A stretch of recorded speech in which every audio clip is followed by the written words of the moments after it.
Pues tienen ustedes delante un buffet amplísimo, delicioso, y está la palabra con ustedes.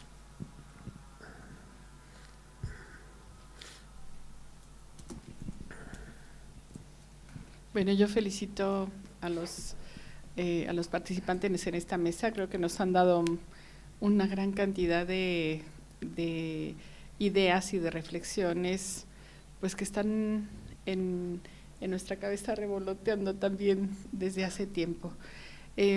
Yo quisiera escuchar una opinión de ambos en términos de lo que se ha mencionado mucho en todo este proceso electoral en México, de qué tanta influencia puede tener Estados Unidos en la elección presidencial de nuestro país.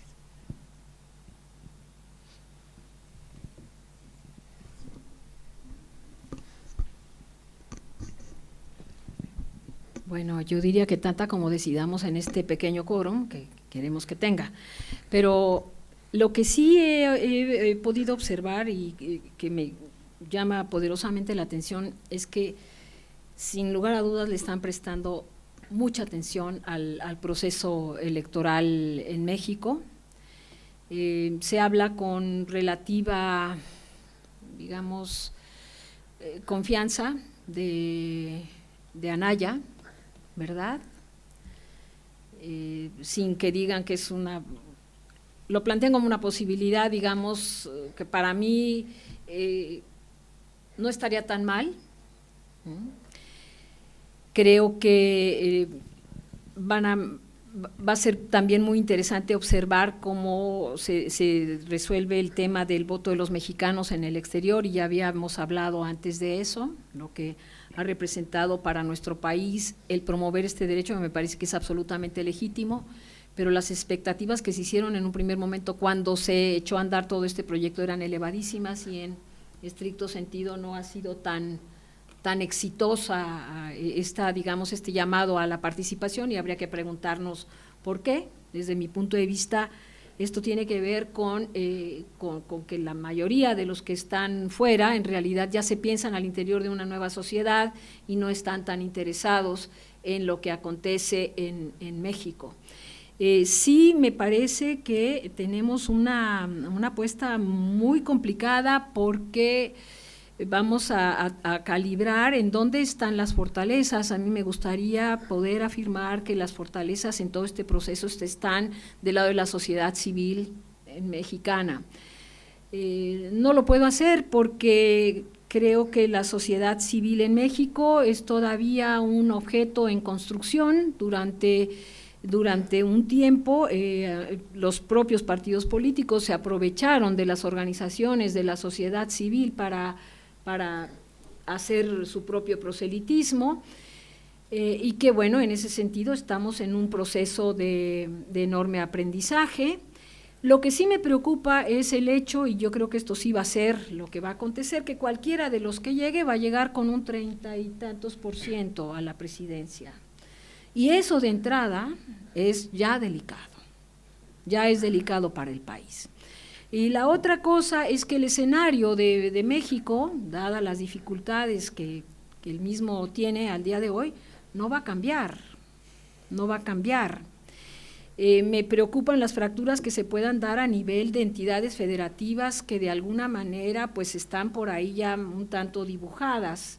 México no es un país homogéneo, pero los norteños, Nuevo León tiene otra manera de ver el mundo, lo ve desde Nuevo León hacia arriba, ¿verdad? Para Nuevo León, los grandes empresarios de ahí, sus vínculos son con el norte, y tenemos un sur profundamente marginado, profundamente olvidado, que yo creo que las asignaturas pendientes van a ser para todos los ciudadanos, pero la figura del ciudadano en mi país también es una figura que no, para mí, no, los mexicanos tenemos al día de hoy para mí una enorme deficiencia y una gran responsabilidad. No somos capaces de ponernos de acuerdo. y esto me parece que es uno de los grandes dilemas de nuestro tiempo. No veo tampoco claridad en cómo están funcionando las mujeres también el fenómeno, perdón que sea muy reiterativa, pero para mí las mujeres representan la posibilidad de un avance gradual. No queremos tomar el poder por tomarlo, no. Muchos dicen que pues que siempre votaremos las candidatas mujeres. Se equivocan, las mujeres somos actores tan, racionales, no podría tan racionales como los señores, no sé quién es más racional, pero bueno, entonces sí creo que nos va a dejar esta elección, cualquiera que sea el resultado. Las mujeres son actores políticos racionales, excepto Susan Sarandon, que dijo una frase memorable. Entonces sí nos están observando los americanos y seguramente, pero yo no sé, como dice el doctor, coincido con él, Donald Trump, si no piensa, sí actúa. Así que no hablamos de la posverdad, que también es como gravitó primero en el triunfo de Barack Obama todo el tema de las redes sociales, y cómo las redes sociales el día de hoy son dos cosas, un enorme distractor para las millones de seres humanos que entran en un estado de esquizofrenia, ¿verdad? Y no se están dando cuenta, ¿verdad?, que hay de alguna manera un Big Brother que se solaza. ¿Por qué se han casado tanto con los twitters de Donald Trump? El señor se ríe de verdad del impacto que tienen. La política de veras no se está haciendo, créanmelo, a través del Twitter, pero sí están influyendo en audiencias que efectivamente a través de un Twitter, la noche anterior a la elección, en cualquier país, puede haber una debacle y puede generarse un fenómeno que incida y que cambie diametralmente, ¿verdad?, el sentido del voto. Eso sí creo que pueda pasar en cualquier latitud. Entonces no son dignas de confianza, para ponerlo así. Todo lo que transita por las redes sociales no sabemos quién lo construye, para qué lo construye. Yo decía, es tan sencillo que los propios seguidores de un determinado partido político generen toda la animadversión que le achacan a los opositores para decir, vean cómo nos tratan, pero no sabemos si ellos mismos están construyendo y nutriendo, ¿verdad?, esas atrocidades. Ahí es donde viene un cambio de verdad para lo que es la política, ¿verdad?, de una enorme magnitud. Y pues nosotros somos, como decía el doctor, me siento como estas ratas adentro de la caja, ¿verdad? Estamos aprendiendo, somos muy jóvenes en estos avatares. Gracias. Por favor.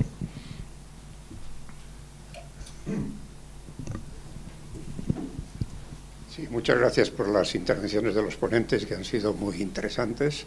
A mí me gustaría saber si hay alguna información de detalle sobre las encuestas, en el sentido de quiénes son los que apoyan a un candidato y quiénes apoyan a otro, porque yo creo que eso es un factor importante.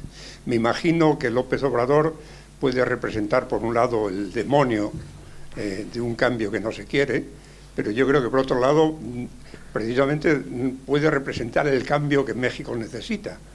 Entonces, me parece importante saber qué piensan los jóvenes, a quién están, digamos, inclinados a votar los jóvenes. Yo sí solo te podría decir que mejor esperar a que voten y luego os contamos. Así es, sin duda. Coincido total y absolutamente. Quiere decir que no hay información de nosotros. Es que no es que, primero, no sabes cuántos jóvenes van a votar. No sabes si las opiniones o preferencias de los jóvenes van a tener un impacto alto o no. Y luego, además, quieres ponerte a ver cuáles son las preferencias de los jóvenes. Qué trabajo, qué melancolía. Mucho mejor esperar.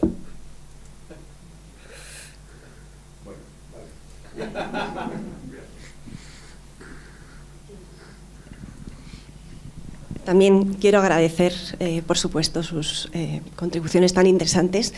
Tengo una pregunta. Doctora Núñez, usted ha reiterado un par de veces que la relación bilateral con el presidente Trump realmente sigue en lo mismo, que los temas de la agenda siguen siendo los mismos, y es más, ha dicho que a México en tiempos de los republicanos incluso le ha ido mejor, ¿no?, que en las presidencias demócratas. Yo tengo la curiosidad entonces de saber, con el presidente Donald Trump, ¿cuál cree que va a ser el legado que vaya a dejar realmente en la relación con México? ¿No va a haber cambios? Está diciendo usted que es la retórica del gobierno la que es hostil, pero que, como refería, ¿no?, las relaciones a otros niveles siguen exactamente iguales. ¿Cuál cree que va a ser, cuando miremos hacia atrás, ¿no?, el legado que ha dejado el presidente Trump en la relación bilateral? ¿El legado que ha dejado Donald Trump a un año? Con un año no, perdón, con los... ¿Cuál anticipa usted, híjole, que vaya a ser? Qué pregunta más difícil. ¿Cuál va a ser el legado de Donald Trump? Pero si estamos apenas a un año, y aquí, bueno, es muy curioso porque antes de que llegara a la Casa Blanca, pero que tomara posesión, ¿verdad?,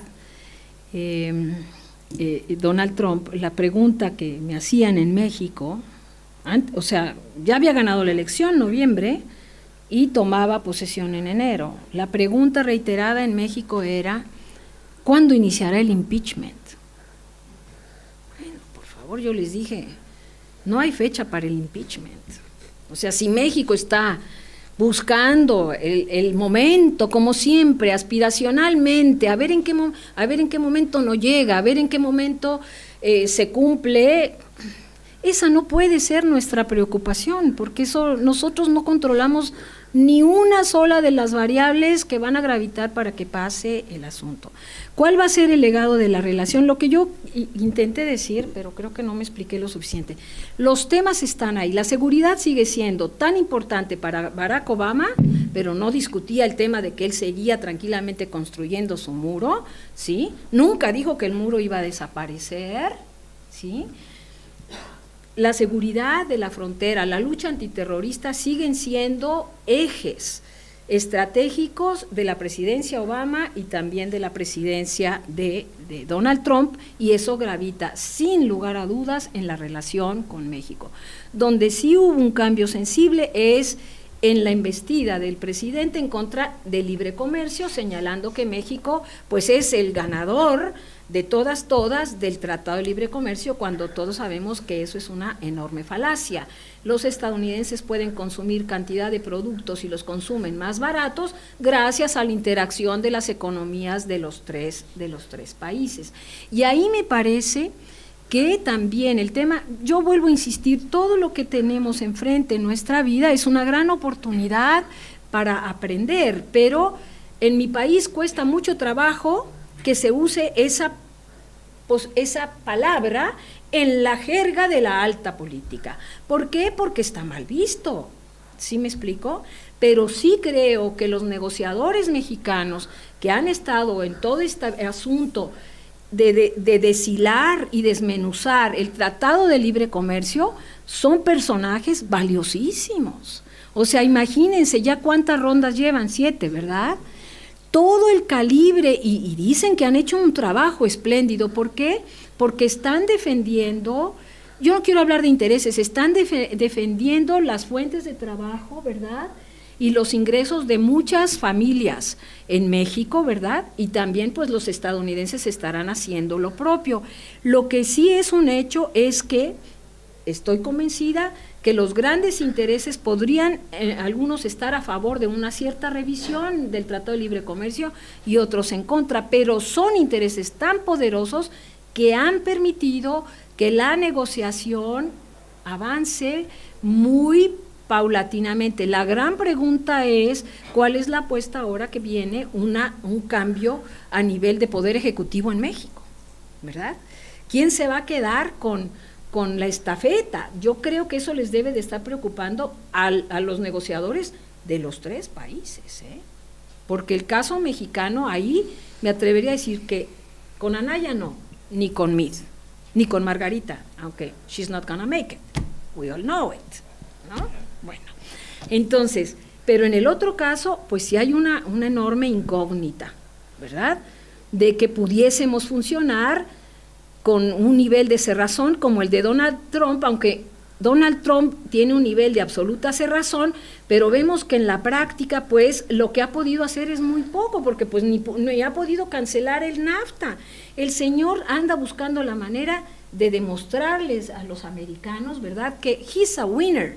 Y entonces cuando ya logró que una empresa que rescatan 1,000 empleos, entonces lo magnifica, y si ustedes vienen su informe a la Nación, dio varias palomitas, pero solamente él se lo cree. ¿Cuál va a ser el legado? El legado es para el gobierno de México, pero para todos los mexicanos, para mí es el siguiente. México tendrá que aprender a sortear el hecho de que llegue a la Casa Blanca un presidente hostil a México. Porque además, recordemos, Hillary Clinton y Bernie Sanders también hablaban en contra del Tratado de Libre Comercio. Estaban duro y dale que había que hacerle ciertos ajustes, y reconozcámoslo, es un instrumento con 20 años que yo creo que vale la pena el aprendizaje y lo que vaya a resultar de él. Pero el legado, me parece que esa es la pieza clave. Entendemos que en Estados Unidos esto se puede presentar. ¿Qué hacemos y cómo tenemos que transitar con el mundo en su conjunto? Yo creo que México ahorita, en todas partes están interesadísimos en que se hable de México. Pero esto es gracias al ánima, o sea, las consecuencias colaterales inesperadas del fenómeno Trump atraen la atención hacia México en muchas partes. O sea, hay algunos que dicen, ¿qué podemos hacer por México? Este es el momento. Y voy a decir lo que dije hace rato en la casa. Si yo hubiera sido la presidenta de la República ahorita, cuando viene la embestida en contra de los migrantes, hubiera señalado lo siguiente: perfecto, los Estados Unidos tienen todo el derecho, ¿sí? Bueno, pero yo también voy a tomar la siguiente medida. Los mexicanos que quieren ir a estudiar al extranjero no van a tener más fondos públicos para ir a estudiar a los Estados Unidos. Dentro de 2 años, cierro. Ahorita los que ya ganaron una beca se van a mantener en sus programas, pero el programa de fondos públicos para financiar, fondos públicos mexicanos, a los mexicanos a Estados Unidos, se cancelan, los diversifico, estaría Europa aplaudiendo, el mundo hubiera dicho, ¡hombre, pero qué maravilla! Eso es una decisión soberana y legítima. Redireccionamos nuestros fondos públicos, los mandamos a Europa, los mandamos a China, hubieran brincado de gusto muchos países. Yo hubiera sido la primera, ¿sí? ¿Y qué hubiera pasado? Caramba, las universidades de los Estados Unidos, más que ser universidades santuario, defendiendo a los DACA, porque tiene Estados Unidos un déficit de recursos humanos identificado demográficamente, y por eso el presidente Barack Obama, de manera muy inteligente, hizo sumas y restas y dijo, a esto los protegemos, porque estos son, en primer lugar, ustedes saben, tenían que pasar con todos los requisitos, que los que no tuvieron requisitos y tenían antecedentes penales fueron a México, nos los regresaron, pero los que sí estaban bien calibrados, ¿verdad?, para cumplir con una función en los Estados Unidos, son a los que todavía se les protege allá, en aquel país. Y entonces las universidades hubieran tenido que decir, señor, le hubieran exigido al presidente de los Estados Unidos, o sea, hubiéramos magnificado la solidaridad para con México. Pero esa hubiera sido una decisión soberana que hubiera recalibrado la presencia de México, en lugar de andar diciendo, pues ahorita mandemos más. No, señores, con fondos públicos no.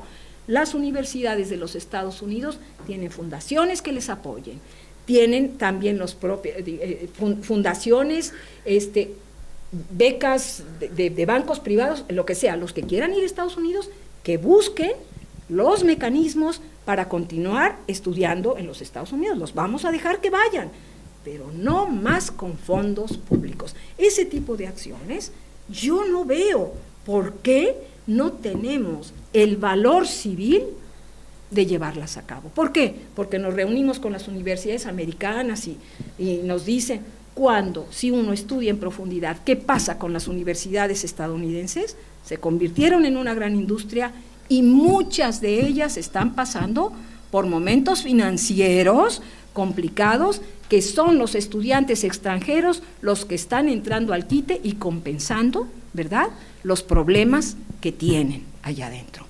Entonces yo digo, hay ahí una serie de pautas que valdría la pena explorar, porque esas son medidas que se pueden tomar, ¿no? Pero en fin, esa es otra historia. Yo quisiera, antes de concluir nuestra reunión, si me piden ustedes hacer yo mismo una pregunta que me ha rondado durante la exposición de la profesora Núñez. Silvia, tú aseveraste que la democracia americana no falló. Yo me pregunto si lo que falló y lo que ha estado fallando en México es la educación. Mi pregunta sería, ¿sería correcto atribuir a la crisis educativa el carácter de elemento constitutivo del fenómeno, estructuralmente hablando? ¿En México? En México y en Estados Unidos. Pero para el caso mexicano. Y para el caso Trump. ¿Por qué Trump resulta electo? Es decir, hay un funcionamiento correcto del sistema democrático, ¿no? Sin embargo, una persona con las características que acertadamente el doctor Paramio ha mencionado, ¿no?, resulta electo como el hombre más poderoso del planeta. El hombre más poderoso. Bueno, miren, ¿La es que educación cuenta o no cuenta? yo creo que sí. Y yo creo que el fenómeno Trump, así como muchos otros, vamos a ver qué pasa en México, a las universidades nos obliga a hacer una reflexión profunda. El número, por ejemplo, de ninis que hay en México y que hay en Estados Unidos, que es un fenómeno al cual he prestado también atención particular, es enorme, ¿eh? Es enorme. ¿A dónde van todos estos jóvenes que para ellos no es un estímulo? Algunos no tienen los medios para llegar a la educación superior y educarse, pero hay muchos otros que no se quieren educar. Entonces yo digo, ¿qué hacemos con todos, hablando también de los jóvenes, qué hacemos también con los jóvenes? Es decir, la educación tal cual la tenemos estructurada al día de hoy, ¿hacia dónde nos ha llevado? Mi planteamiento en el caso específico de mi país se ha convertido en un círculo vicioso que ha recreado, ¿verdad?, o reproducido de manera exponencial las desigualdades. Tenemos muchos jóvenes que llegaron a la educación superior, y es a la que me voy a referir básicamente, porque la otra pues yo no la conozco, pero sí creo que hay un hilo conductor, y creo que hemos hecho también mucho daño en las universidades diciendo nosotros estamos es como una torre de Babel, y entonces la obligación de los universitarios tendría que ser bajar de esta nube y trabajar en la vida cotidiana, ¿verdad?, con la base de la pirámide social. No lo hemos hecho. Yo siempre he dicho, en mi país, los que llegan a la universidad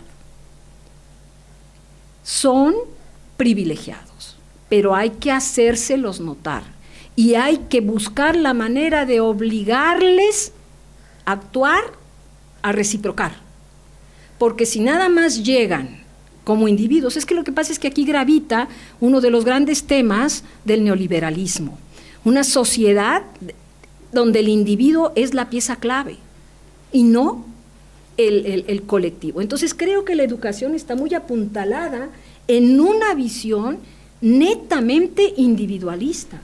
La creación de conocimiento, al fin y al cabo, es una creación, digamos, de conocimiento original de la que se da en la convivencia, del conocimiento acumulado a través de las generaciones. Dejemos atrás los individualismos y busquemos nuevas fórmulas que interactúen con aquellos que no quieren estudiar, porque yo digo, ¿se vale o no se vale? Yo creo que sí se vale, pero tendríamos que darles a aquellos otros armas para la vida, una vida digna, y eso es responsabilidad de que en las universidades busquemos esquemas, ¿verdad?, de una nueva concepción social en donde a esos jóvenes, muchos no tienen las habilidades para llegar a la universidad, porque yo el escenario que no quiero es como el que, no voy a decir quién lo está proponiendo, pero pues que se abran más y más universidades en México, ¿verdad?, y que todos entren a la universidad. No, señores,